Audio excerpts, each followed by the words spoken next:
श्री गणेशाय नमः। ओम गम गणपते नमः। श्री हरि। श्रीमद्देवी भागवत।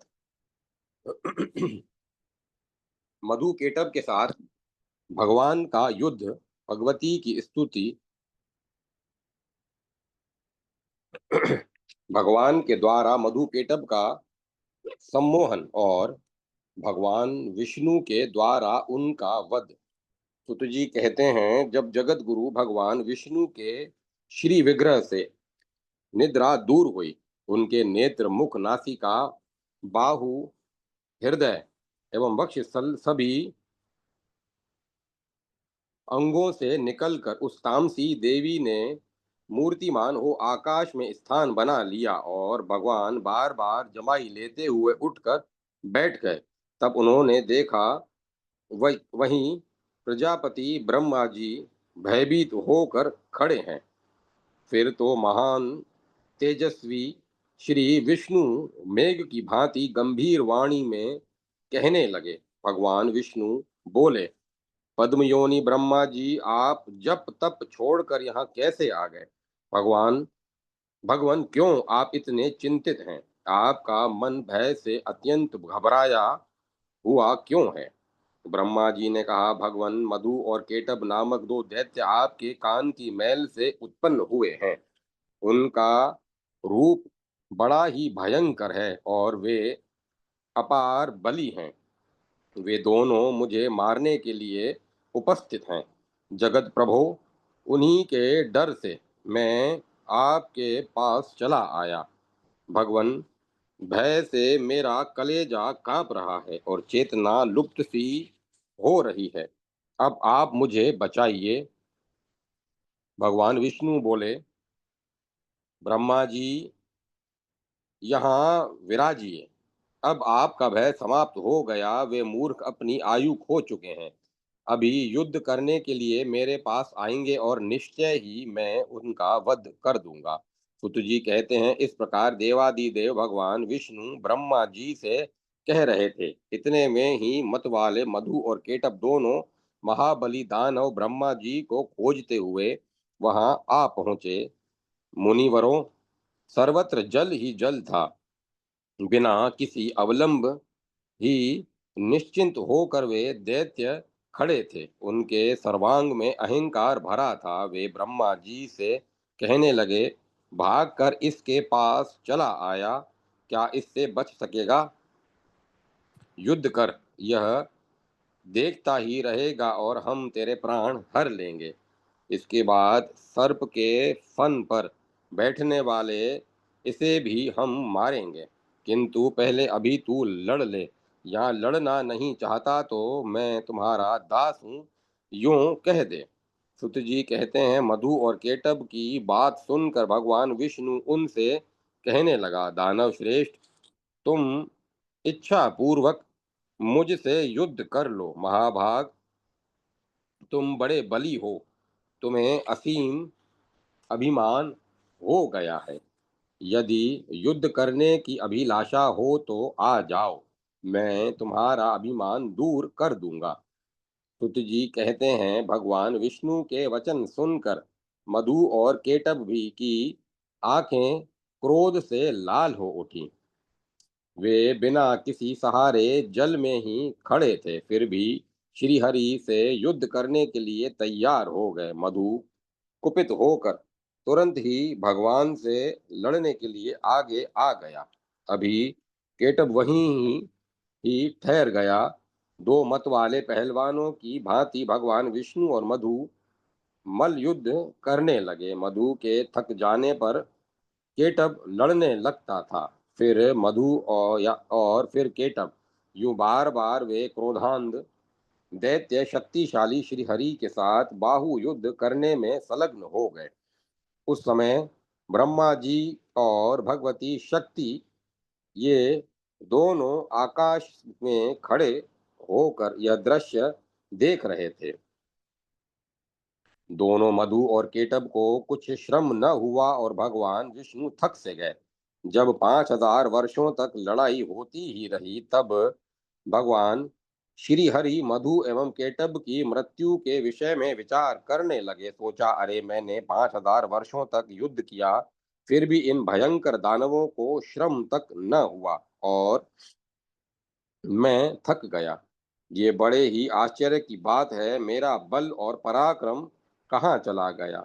ये दानव सदा स्वस्थ ही कैसे रह जाते हैं। कौन सा ऐसा कारण इस समय उपस्थित हो गया जो यूं भगवान विष्णु को चिंतित देखकर मधु और केटब को अपार हर्ष हुआ। तब वे मत वाले दानव मेघ की भांति गंभीर वाणी में कहने लगे, विष्णु, यदि मुझ में बल न रहा और युद्ध करने से थकान यदि तुझ में बल न रहा और युद्ध करने से थकान आ गई, तो मस्तक तक हाथ जोड़कर कह दे कि मैं अब तुम लोगों का दास बन गया। महामते, यदि यह न जचे, अभी कुछ शक्ति शेष हो तो युद्ध कर। तुझे तो हम मार ही डालेंगे, साथ ही इस 4 मुख वाले ब्रह्मा के भी प्राण हर लेंगे। सुत जी कहते हैं, लगभग श्री महाभाग श्री विष्णु अघात जल में विराजमान थे। मधु और केटब ने उन्हें यो खरी खोटी सुनाई। उनकी बात सुनकर भगवान शांति पूर्वक मधुर वचन कहने लगे।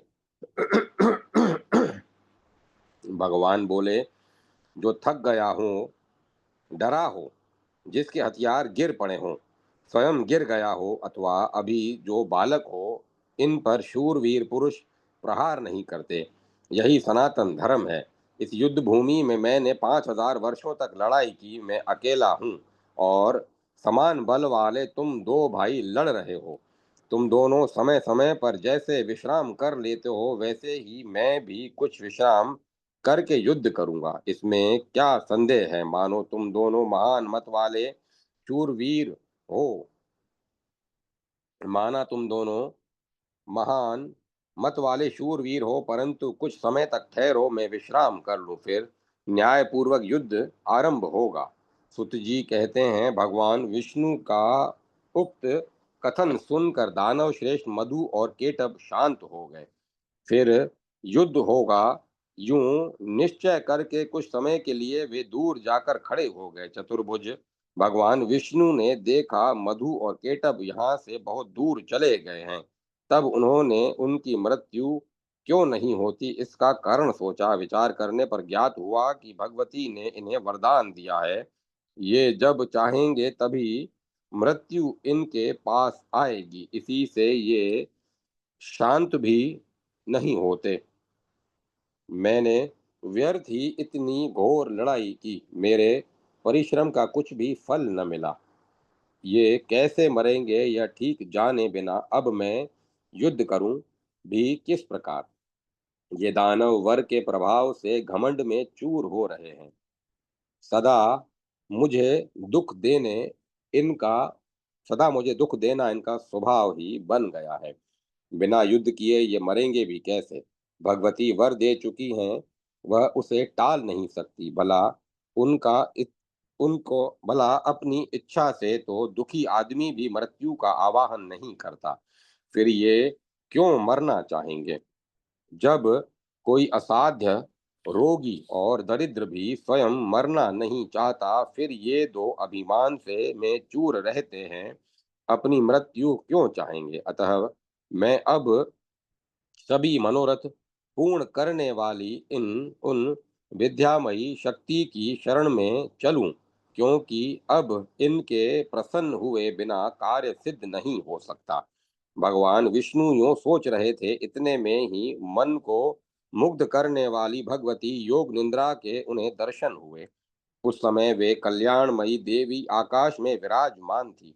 आनंद स्वरूप भगवान श्री हरि को योग का ज्ञान तो था ही, उन्होंने बड़े ही रहस्यपूर्ण शब्दों में मधु केटब का संहार होने के लिए भगवती भुवनेश्वरी की स्तुति की। भगवान विष्णु के स्तुति करने पर देवी मुस्कुराकर कहने लगी, विष्णु, तुम देवताओं के स्वामी हो। हरे, अब पुनः युद्ध करने में तत्पर हो जाओ। अब ये दोनों शूरवीर दानव थक कर मारे जाएंगे। मेरी वक्र दृष्टि से ये अवश्य ही मोह में पड़ जाएंगे। नारायण, मेरी माया से मोहित हो जाने पर तुम शीघ्र ही इन्हें मार डालना। सुत जी कहते हैं, भगवती की प्रेम रस से सनी हुई वाणी सुनकर भगवान विष्णु युद्ध भूमि में आकर खड़े हो गए। वे महाबली दानव बड़े ही विचारशील थे। युद्ध की इच्छा से वे भी सामने उपस्थित हुए। भगवान विष्णु को सामने देखकर उन्हें बड़ा आश्चर्य हुआ। बोले, चार भुजा वाले विष्णु, ठहरो ठहरो और युद्ध करो। तुम्हें लड़ने की उत्कट इच्छा तो है ही, हार और जीत में प्रारब्ध प्रबल होता है, यह निश्चय जानकर तुम्हें युद्ध में लग ही जाना चाहिए। बलवान विजयी होता है, किंतु कभी कभी भाग्यवश दुर्बल भी विजय पा जाता है। इसलिए महात्मा पुरुष को चाहिए कि किसी भी परिस्थिति में हर्ष और शोक न करे। मैं सदा से दानवों का शत्रु हूँ। प्राचीन समय में बहुत से दैत्य मुझसे पराजित हुए हैं। यह जानकर हर्ष और इस समय इन मधु एवं केटब से मैं हार गया। यह शोक करना तुम्हारे लिए अनुचित है।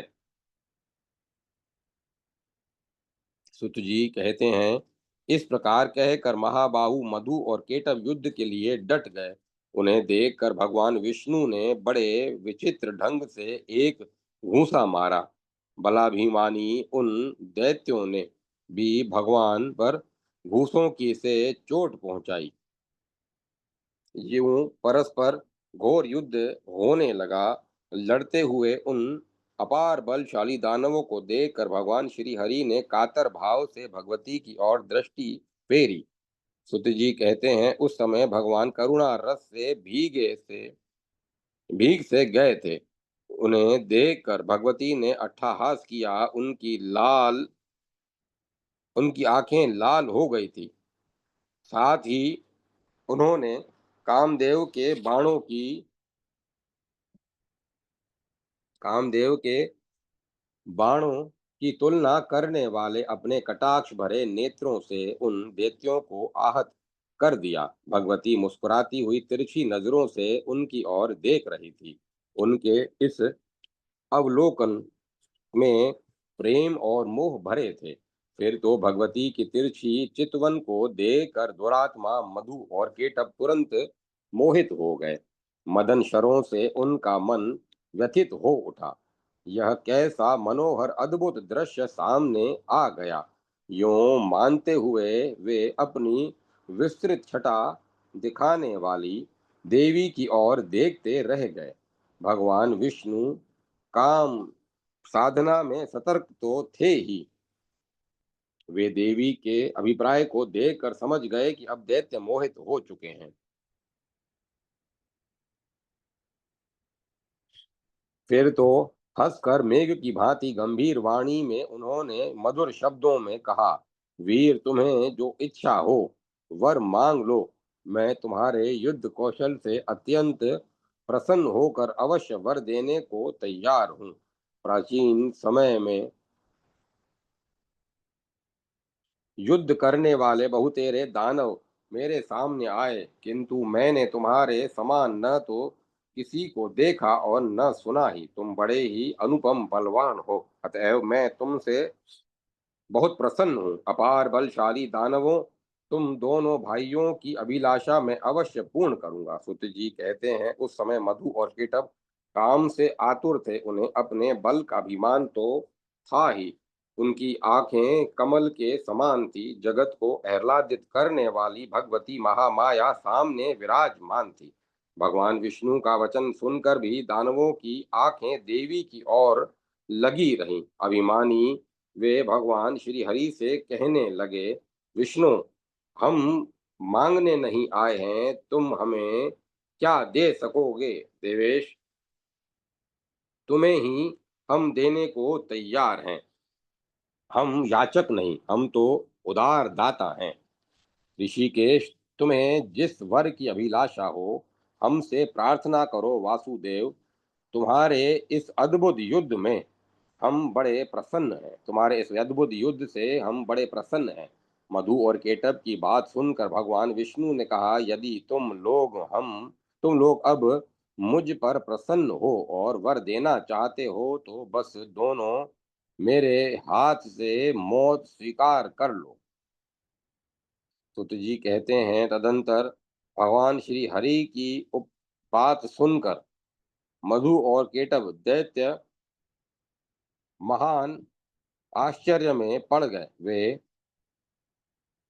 हम ठगे गए मानकर खड़े हो गए।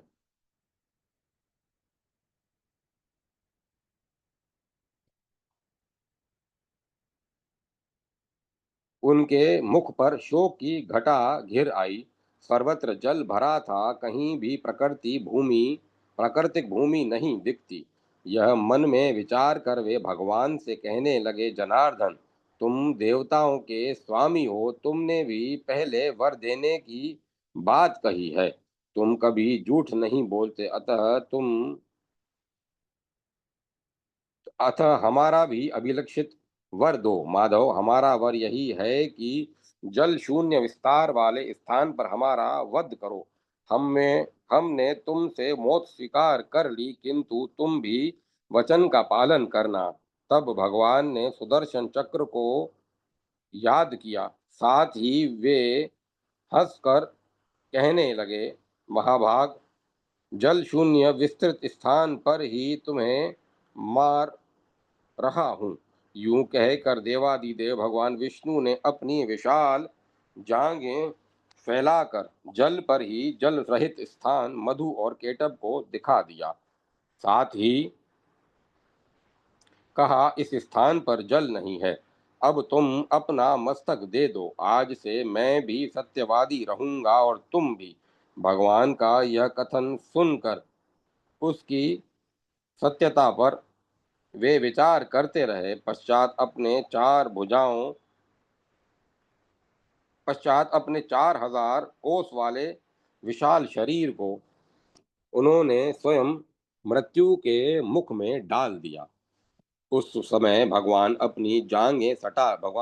अपनी जांघें सटा ली।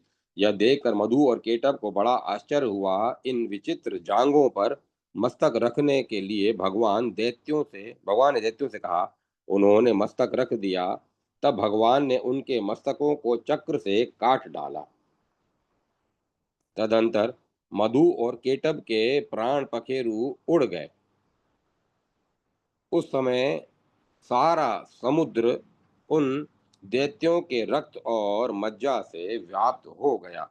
मुनीश्वरों, तभी से पृथ्वी का नाम मेदिनी पड़ गया।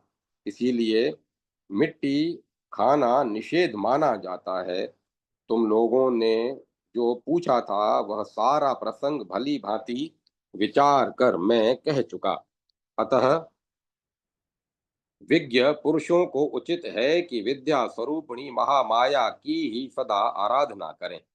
सभी देवता और दानव भी उस परम शक्ति की ही उपासना करते हैं। त्रिलोकी में भगवती से बढ़कर कोई भी देवता नहीं है। यह बात सत्य है। वेद और शास्त्र उसके प्रमाण है।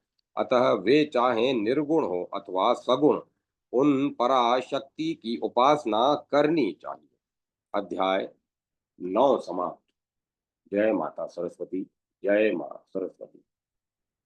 व्यास जी की तपस्या और भगवान शंकर का वरदान। राजा सुधुम्न की इला नामक स्त्री रूप में परिणति, पुरुरवा की उत्पत्ति, सुधुम्न की देवी उपासना तथा भगवती की कृपा से सुधुम्न को परम धाम की प्राप्ति। राजा पुरुरवा को उर्वशी की प्राप्ति और प्रतिज्ञा भंग के कारण उर्वशी का राजा को छोड़कर चले जाना।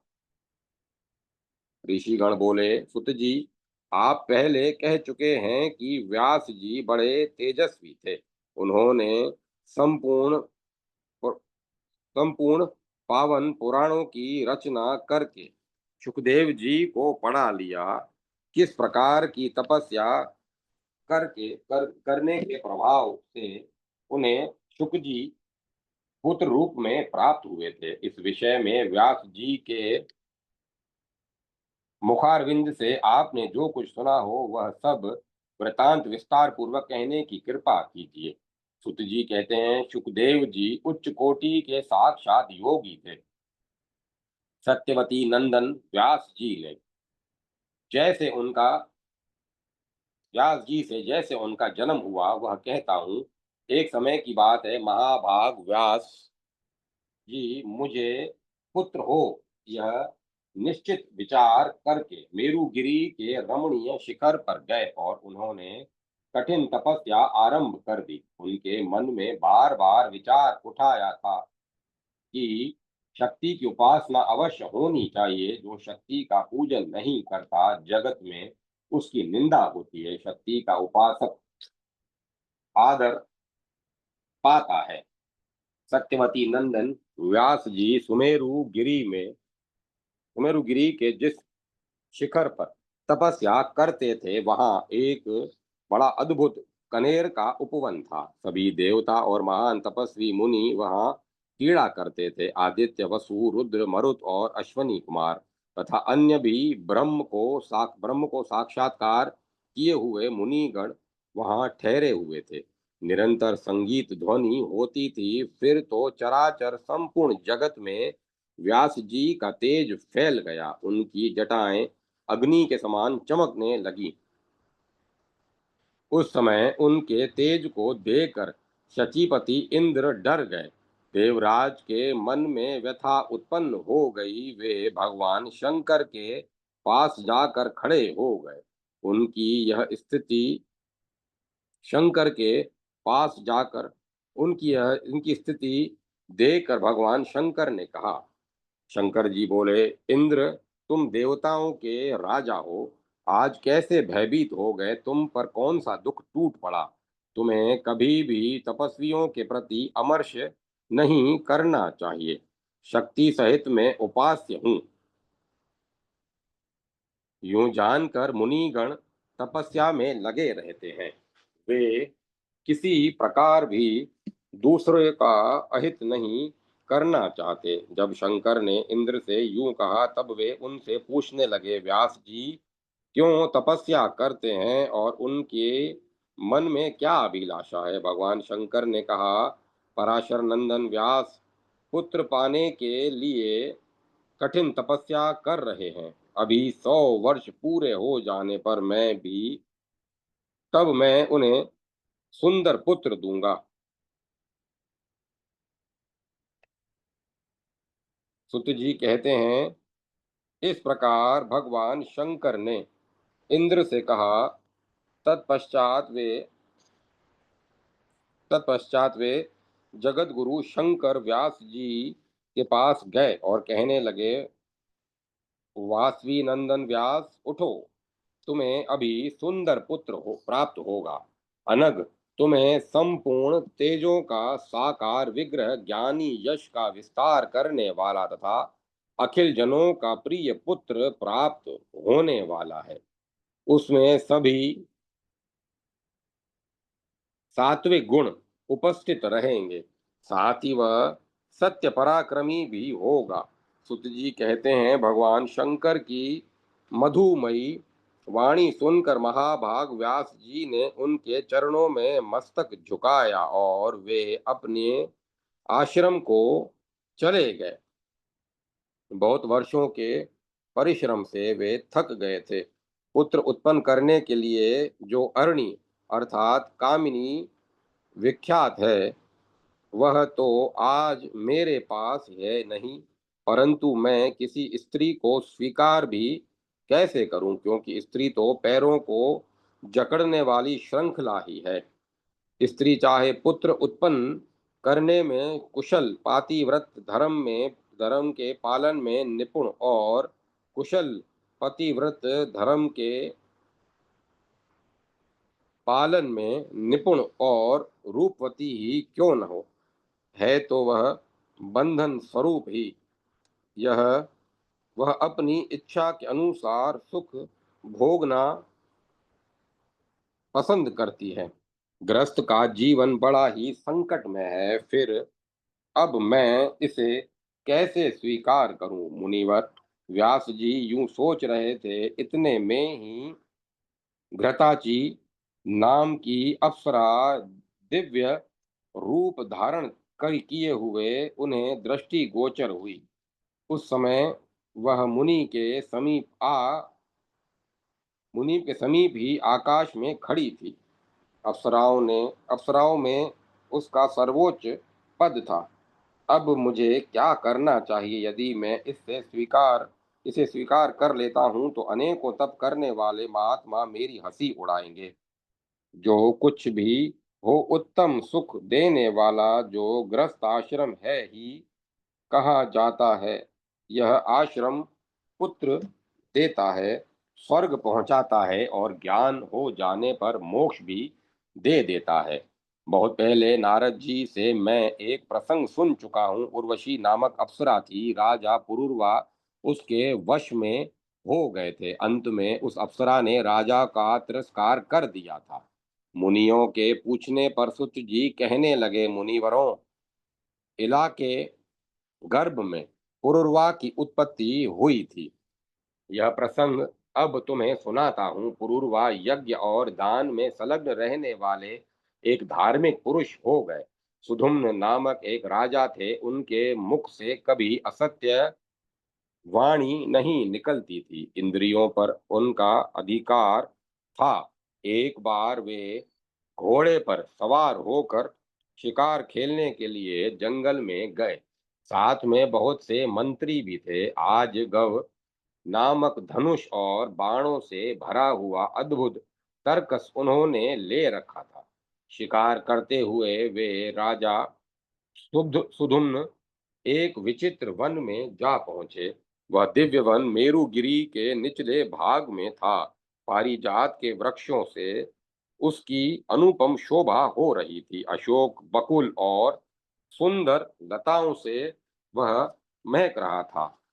साखू, तरकुल, तमाल, चंपा, कटहल, आम, नीम, महुआ और वासंती लताएं चारों ओर से उस वन को घेरे हुई थी। अनार, नारियल और केले के वृक्ष उसकी शोभा बढ़ा रहे थे। जूही, मालती और कुई आदि फल वाली लताओं से वह भरा था। वहां अनेकों हंस और बगुले विचरते थे। निरंतर बांसों की ध्वनि होती रहती थी।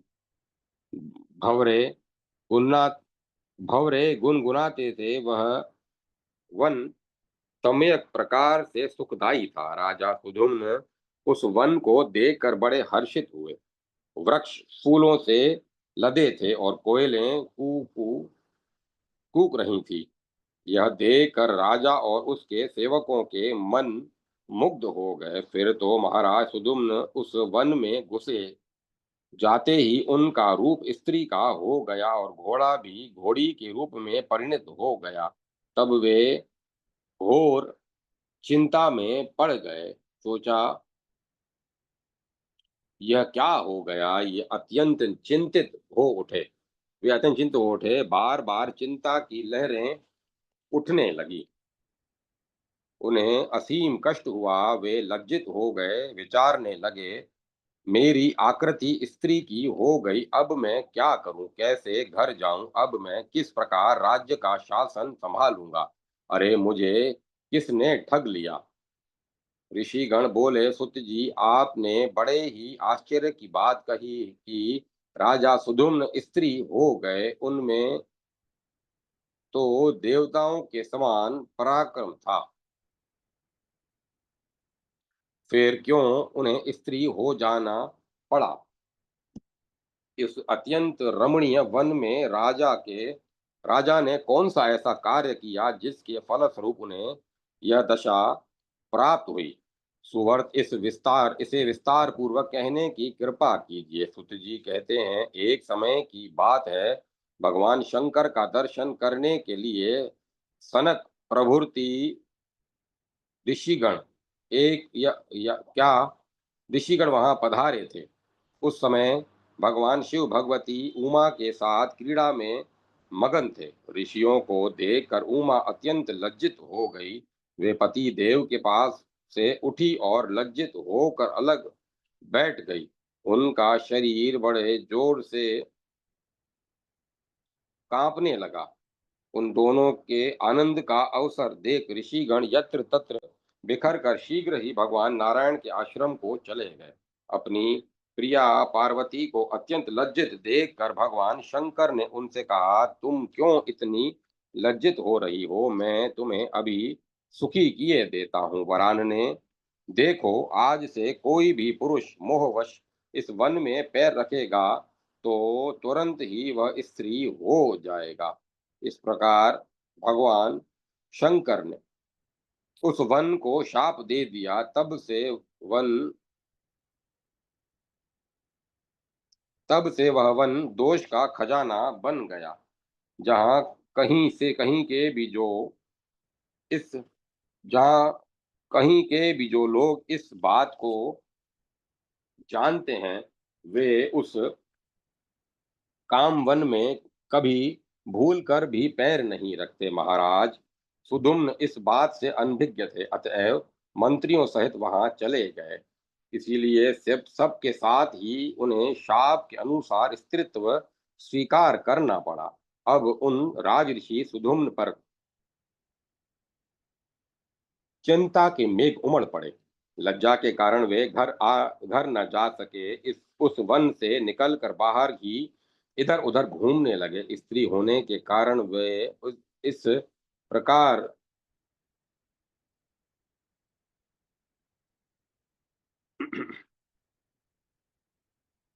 स्त्री होने के कारण उस समय उनका नाम इला पड़ गया। वे चारों ओर घूम रहे थे। इतने में चंद्रमा के नवयुवक पुत्र बुद्ध ने उनकी उनकी बुद्ध से उनकी भेंट हो गई। इला का रूप बड़ा ही मनोहर था। अनेकों स्त्रियां उनके साथ थी। महाभाग बुद्ध ने उन्हें अपनी पत्नी बनाने की इच्छा प्रकट की। इला के मन में भी बुद्ध को पति बनाने की बात जच गई। फिर तो प्रेम पूर्वक दोनों का परस्पर संबंध हो गया। उसी इला के गर्भ से बुद्ध ने पुरूरवा नामक पुत्र उत्पन्न किया। उस सुंदरी स्त्री इला ने वन में रहकर पुत्र तो उत्पन्न कर दिया, किंतु उसके मन में चिंता की लहरें उठती ही रही। वहीं उसने अपने कुल के आचार्य मुनिवर वशिष्ठ जी को याद किया। वशिष्ठ जी बड़े दयालु थे। उन्होंने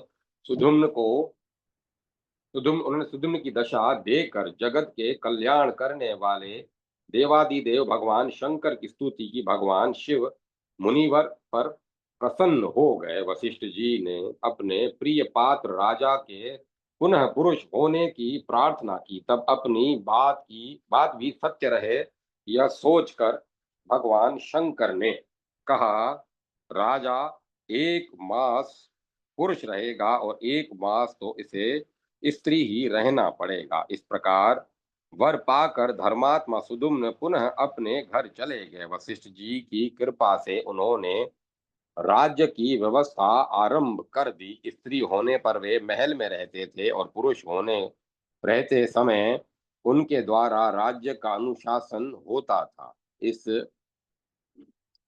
उस समय प्रजामंडल में शांति फैल गई। वैसे राजा उन्हें अप्रिय से जान पड़ते थे। समय अनुसार पुरुरवा की युवा अवस्था हो गई। तब राजा सुधुम्न उन्हें राजगद्दी पर बैठाकर स्वयं वन को चले गए। उनके अनेकों वृक्षों से संपन्न उस सुंदर वन में जाकर मुनिवर उन्होंने मुनिवर नारद जी से उत्तम नवाक्षर मंत्र की दीक्षा ग्रहण की और अत्यंत प्रेम पूर्वक उस मंत्र का जप आरंभ कर दिया। फिर तो सबका उद्धार करने वाली गुणमयी भगवती योग माया राजा पर प्रसन्न हो गई। सिंह पर बैठकर वे राजा के सामने पधारी। उनका दिव्य रूप बड़ा ही मनोहर था। उनका दिव्य रूप दिव्य रूप धारण करने लगी। दिव्य रूप धारण करने वाली उन देवी के दर्शन पाकर स्त्री बने हुए राजा सुदुम्न, उनकी आंखें आनंद से उत्फुल्ल हो उठी। उन्होंने बड़ी प्रसन्नता के साथ सिर झुकाकर भगवती जगदम्बिका को प्रणाम किया और स्तुति आरंभ कर दी। इला ने कहा, भगवती, मैंने आपके सुप्रसिद्ध दिव्य वन में इला का भगवती, मैंने आपके सुप्रसिद्ध दिव्य रूप की झांकी पा ली। इस रूप से निखिल जगत का कल्याण हो जाता है। माता, देवगण जिसकी उपासना करते हैं तथा मुक्ति देना और मनोरथ पूर्ण करना जिसका स्वभाव ही है, उस आपके चरण कमल में मैं मस्तक झुकाता हूँ। जगदम्बिके, जब देवता और मुनिगण ये सब भी आपके स्वरूप के संबंध में सम्यक प्रकार से निर्णय नहीं कर पाते, तब पृथ्वी पर रहने वाला साधारण मनुष्य उसे कैसे जान सकता है। दयामयी, आपकी दयापूर्ण दृष्टि पड़ने पर ही आपके संपूर्ण प्रभाव समझ में आते हैं। देवी, आपके वैभव को देखकर मुझे बड़ा आश्चर्य हो रहा है। जब ब्रह्मा, विष्णु, महेश, इंद्र, सूर्य, चंद्रमा, अग्नि, वरुण, पवन, कुबेर तथा वसुगण तक आपके संपूर्ण गुणों से अपरिचित हैं, तब गुणहीन मनुष्य क्यों कर उन्हें समझा सकता है। माता, भगवान विष्णु महान तेजस्वी हैं, तब भी संपूर्ण संपत्ति प्रदान करने वाला लक्ष्मी के रूप में आपका आशीर्वाद, तब भी माता, भगवान विष्णु महान तेजस्वी हैं, तब भी संपूर्ण संपूर्ण संपत्ति प्रदान करने वाला लक्ष्मी के रूप में आपका जो सात्विक स्वरूप है, उसे ही वे जानते हैं। ब्रह्मा जी आपके राजस रूप से और शंकर तामस रूप से परिचित हैं। कहाँ तो मैं प्रचंड मूर्ख और कहाँ आपका यह अत्यंत प्रभावशाली परम प्रसाद में मेरे लिए यह कितना असंभव है। भवानी, आपका कृपापूर्ण चरित्र समझ में आ गया। अन्य अनन्य भक्ति से उपासना करने वाले सेवकों पर दया करना आपका स्वभाव ही है। जब आपने लक्ष्मी रूप से विराजमान होकर इनसे संबंध स्थापित किया, तभी ये विष्णु मधु दैत्य को मारने में समर्थ हुए। फिर भी ये प्रसन्नता पूर्वक आपके व्यवहार नहीं नहीं कर पाते, अपितु चरण दबवाते हैं। इसका रहस्य तो यह है कि आपका हाथ अग्नि के सदृश तेजस्वी है। उससे स्पर्श कराकर वे अपने पैरों को पवित्र बनाते हैं ताकि पृथ्वी का भार संभाल सकें। पुराण पुरुष भगवान विष्णु की छाती में भृगु जी ने लात मारी, किंतु आप श्री देवी की अभिलाषा से वे अप्रसन्न न हुए। जैसे काटे जाने पर भी अशोक वृक्ष भविष्य में अच्छा सज जा सजाने की आशा से अप्रसन्न नहीं होता, अच्छा सज जाने की आशा से अप्रसन्न नहीं होता, सभी देवता भगवान विष्णु को प्रणाम करते हैं और उन श्री हरि का मन आप में लगा रहता है। देवी, आप भगवान विष्णु के प्रियतम विस्तृत शांत एवं आभूषणों से भूषित वक्ष स्थल पर शैया की भांति सदा उसी प्रकार विराजमान रहती हैं, जैसे बिजली मेघमाला में शोभा पाती है। तो फिर क्या वे जगत प्रभु विष्णु आपके वाहन नहीं हुए।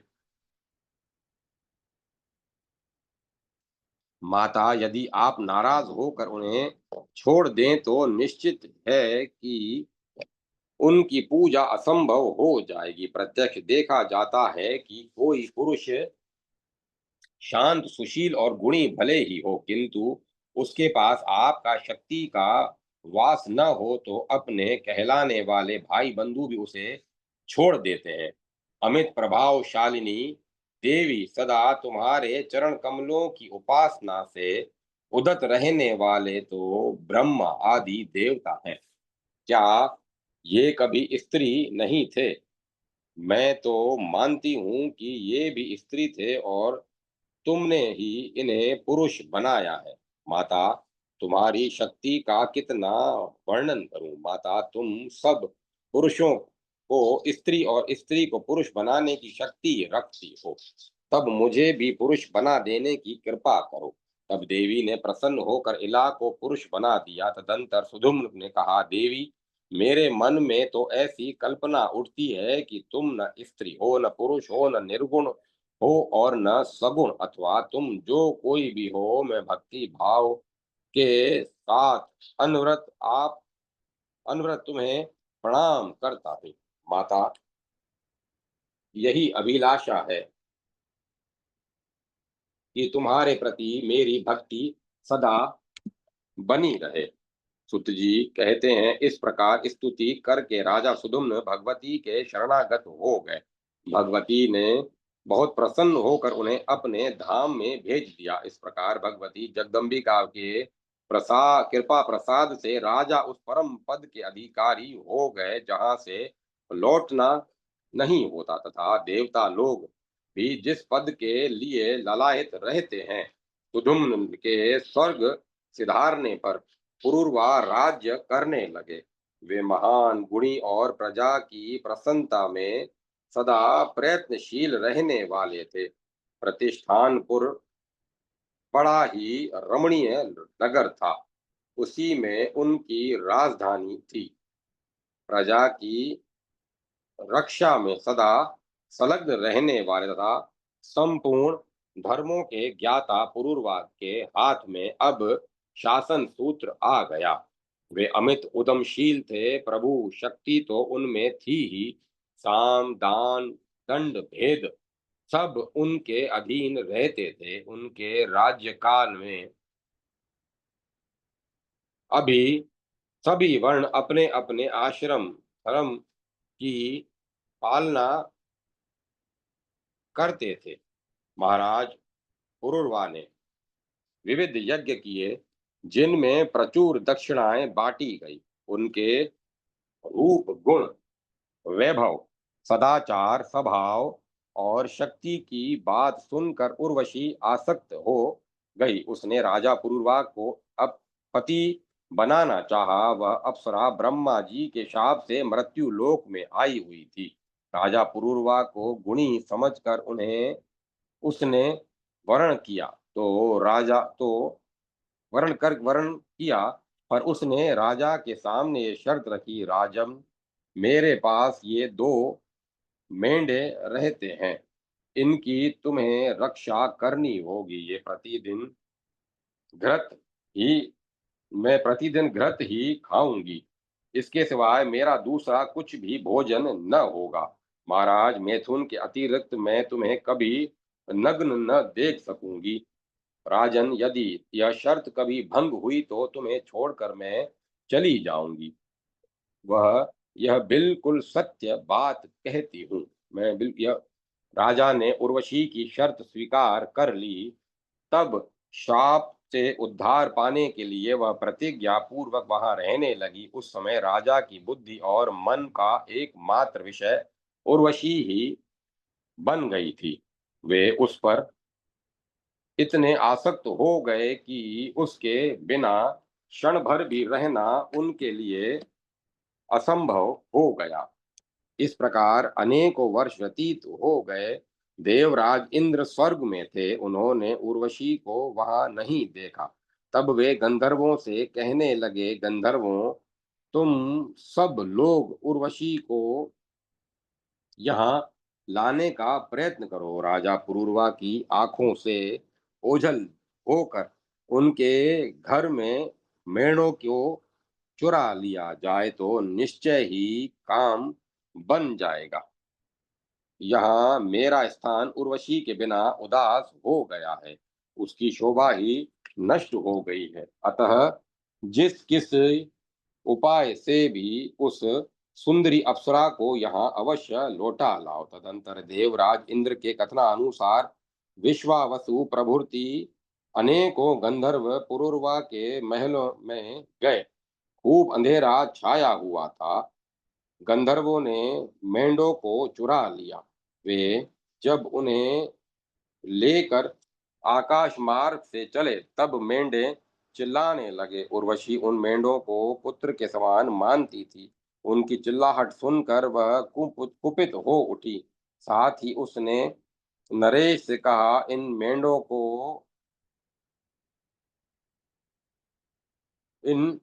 मेंढों को सुरक्षित रखने की तुमने प्रतिज्ञा की थी, किंतु राजन आज तुम्हारे विश्वास में आकर मैं नष्ट हो गई।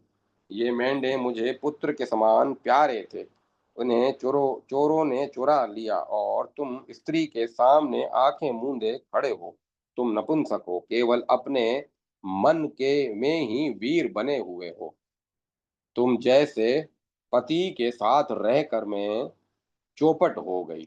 अरे ये दोनों मेंढे मुझे प्राणों के समान प्रिय थे, किंतु आज ये मेरी आंखों से ओझल हो गए। इस प्रकार उर्वशी विलाप करने लगी। उसे उदास देखकर अपनी सुधी बुद्धि खोए हुए राजा पुरूरवा नंगे ही झट चारों ओर चोरों के पीछे दौड़ पड़े। ठीक उसी समय राजभवन के सामने ही गंधर्वों की प्रेरणा से बिजली चमक उठी। राजा जाने की उतावली में थे। अप्सरा ने उन्हें नंगे ही देख लिया। फिर तो सभी गंधर्व रास्ते में ही मेंढों को छुड़ाकर भाग गए। राजा ने उन मेंढों को पकड़ लिया और वे थके मांदे अपने भवन पर लौट आए। उस समय उन्हें उर्वशी दिखाई नहीं पड़ी। तब पुरूरवा अत्यंत दुखी होकर विलाप करने लगे, परंतु वह सुंदरी स्त्री उर्वशी तो पति को नग्न देखकर कभी की जा चुकी थी। अब स्वयं राजा पुरूरवा रोते हुए देशांतर में चक्कर काटने लगे। उनका मन उर्वशी में अटका हुआ था। पागल की सी दशा हो गई थी। वे सारे भूमंडल पर घूमते रहे। उसे कुरु उन्हें कुरुक्षेत्र में उर्वशी दिखाई पड़ी। उसे देखकर महाराज पुरूरवा का सर्वांग पुलकित हो उठा। फिर मीठी वाणी में वे कहने लगे, अरे सुंदरी, ठहरो ठहरो, मेरा चित्त तुम में लगा हुआ है। मैं तुम्हारे अधीन होकर रहता हूँ। मैंने कोई अपराध भी नहीं किया है। फिर मुझ पति को इस घोर संकट में छोड़ना तुम्हारे लिए कहाँ तक उचित है। देवी, वही यह तुम्हारा प्रिय देह है। तुम्हारे दूर होने पर अब यह नष्ट हो रहा है। सुंदरी, यदि तुमने इसका परित्याग कर दिया तो इसे सियार और कौवे खा जाएंगे, अर्थात मैं भी नहीं मैं जी नहीं सकूंगा। इस प्रकार राजा पुरुरवा दुखी होकर विलाप कर रहे थे। बड़ी दयनीय दशा हो गई थी। वे थक गए थे, अत्यंत विवश हो गए थे। तब उनसे उर्वशी ने कहा। उर्वशी बोली, महाराज तुम बड़े मूर्ख हो। तुम्हारी बुद्धि कहाँ कुंठित हो गई।